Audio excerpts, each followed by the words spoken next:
안녕하세요, 김영감입니다. 이번 영상에서는 정적 타이핑과 동적 타이핑이라는 주제로 얘기를 해보려고 합니다. 타이핑이라는 단어 들어보셨죠? 보통 컴퓨터에서 키보드를 사용해서 타자를 치는 행위를 타이핑이라고 알고 계실 겁니다. 그런데 프로그래밍에서 타이핑은 이것과는 다른 의미를 가지고요. 변수의 타입을 정하는 것을 의미합니다. 변수에는 다양한 자료형의 값들이 들어갈 수 있습니다. 우리가 변수를 사용할 때 어떤 절차로 사용하게 되는지 생각을 해볼게요. 변수를 만들기 전에 이 변수에는 어떤 값이 들어가게 될지에 대해서 구상을 합니다. 여기서 변수에 들어가는 값이 어떤 것인가는 변수가 어떤 타입인가와 같은 의미를 가지게 됩니다. 여기까지는 쉽게 이해가 되시죠? 지금부터는 조금 추상적이고 정답이 없는 이야기를 해보겠습니다. 변수를 만들고 처음 값을 저장할 때 이 변수에 저장된 값이 어떤 식으로 활용이 될지에 대한 계획이 모두 세워져 있을 겁니다. 그리고 프로그래밍을 하다 보면 동일한 연산을 반복적으로 수행하는 루틴을 만들게 되고,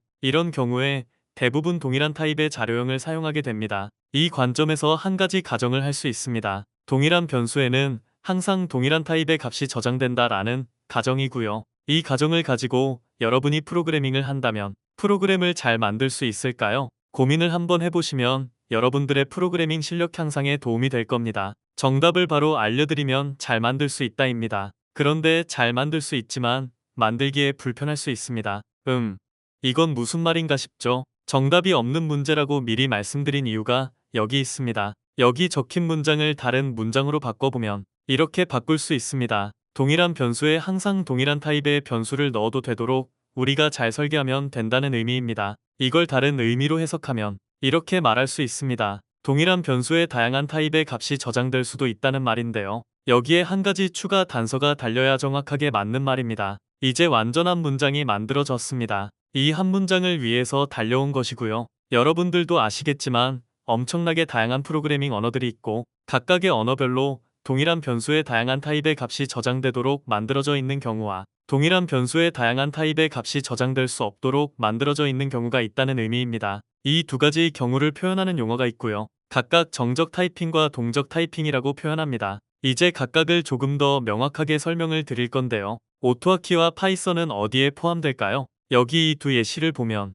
우리가 변수를 만들고 그 변수에 값을 넣을 때 이 값이 어떤 자료형인지에 대한 정보를 주지 않습니다. 이렇게 작성하면 프로그램이 실행되었을 때 해당 값이 어떤 값인지를 판단하는 절차가 내부적으로 진행됩니다. 코드가 이렇게 작성되고 동작하는 언어를 동적 타이핑 언어라고 합니다. 변수의 타입을 동적으로 할당한다는 뜻의 용어가 되는 것이고요. 매번 변수를 활용할 때마다 해당 변수에 저장되어 있는 값이 어떤 자료형인지 판단하는 과정을 거칩니다. 앞서 설명드린 내용이 동적 타이핑이 적용되는 원리에 대한 내용이고요. 어떤 케이스인지 이해했으니까 다시 정리를 해보면 변수를 선언할 때 자료형을 명시하지 않는 형태를 말합니다. 자, 이 문장을 바탕으로 정적 타이핑의 정의를 유추해 볼까요? 다들 고민해 보셨을 것이라고 믿고 정답을 알려드리면 변수를 선언할 때 자료형을 명시하는 형태를 말합니다. 이렇게 하면 용어의 개념 정리는 끝이 났고요. 정적 타이핑과 동적 타이핑의 차이를 구체적인 예를 들어서 계속 설명을 드릴게요. 파이썬은 대표적인 동적 타이핑 언어입니다. 변수를 선언할 때 변수 이름을 적고 대입변산자를 적은 뒤에 바로 값을 입력해주면 변수가 생성되고 내부적으로 해당 변수의 자료형에 맞는 메모리 공간을 변수에 할당하게 됩니다. 여기 이 메모리 공간이 타이핑을 하는 목적이 되는 것이고요. 앞서 설명드린 내용과 종합해보면 동적 타이핑 언어에서는 매번 변수가 사용될 때마다 내부적으로 타이핑을 한다고 말씀을 드렸고, 만약 변수의 숫자가 아닌 문자열을 다시 저장한다면 내부적으로 텍스트 시퀀스형 자료에 해당하는 메모리 공간을 재할당하게 됩니다. C 언어는 대표적인 정적 타이핑 언어입니다. 변수를 선언할 때 변수 이름 앞에 반드시 변수에 들어갈 값의 자료형을 작성해 주셔야 합니다. 이렇게 자료형을 작성해 주는 것이 타이핑이고요. 변수가 생성될 때 내부적으로 해당 변수의 자료형에 맞는 메모리 공간을 변수에 할당하게 됩니다. 여기서 앞서 배운 내용을 적용시켜보면 정적 타이핑 언어의 경우에는 변수를 생성할 때 타이핑이 되고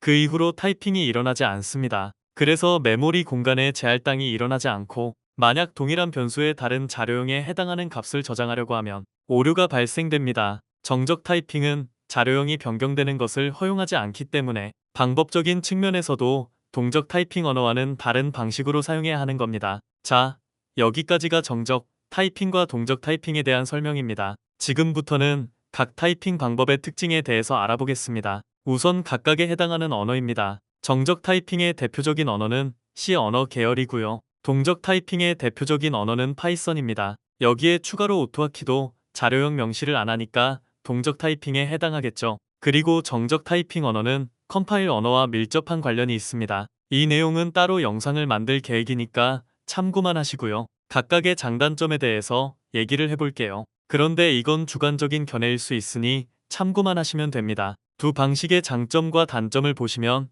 서로 연관되어 있는 것을 확인하실 수 있습니다. 이래서 처음부터 정답이 없는 문제라고 말씀을 드린 것이고요. 제 의견을 말씀드리면 두 방식 모두 장단점이 있으니 따지지 말자라는 생각으로 접근하는 게 좋습니다. 굳이 장단점을 논하는 것이 의미가 없다는 거죠. 그래도 굳이 차이점을 설명해보면 우선 정적 타이핑의 경우 지정된 자료형 이외의 자료형에 해당하는 값을 저장하려고 하면 오류를 발생시키기 때문에 실수로 인한 오류를 원천적으로 차단할 수 있습니다. 그래서 장점이 안정성이 되는 것이고요. 반대로 지정된 자료형만 사용할 수 있으니 유연성이 떨어지게 되는 거죠. 동적 타이핑은 정적 타이핑과는 반대로 다양한 자료형을 수용할 수 있기 때문에 상황에 따라 유연하게 변수를 활용할 수 있습니다. 그래서 유연성이 장점이 되는 것이고 변수에 저장된 자료의 형태가 특정되지 않음으로써 발생할 수 있는 오류에 노출이 된다는 단점을 가지게 됩니다. 자, 이제 마지막으로 한 가지만 더 얘기하고 강의를 마치겠습니다. 이 두 방법 중에 어떤 것이 개발자에게 더 좋을까요?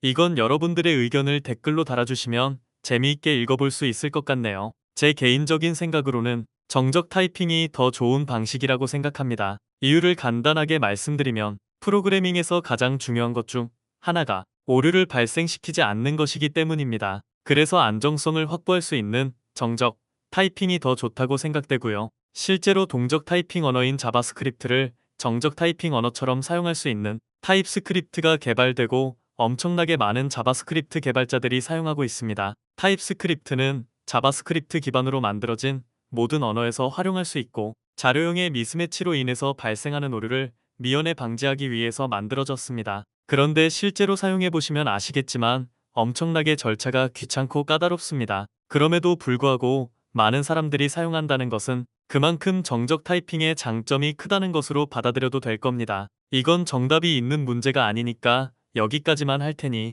각자 고민해보시고 본인의 생각을 댓글로 달아주세요. 이번 강의는 여기까지고요. 오늘도 강의 보시느라 고생 많으셨습니다. 그럼 다음 강의에서 뵙겠습니다. 감사합니다.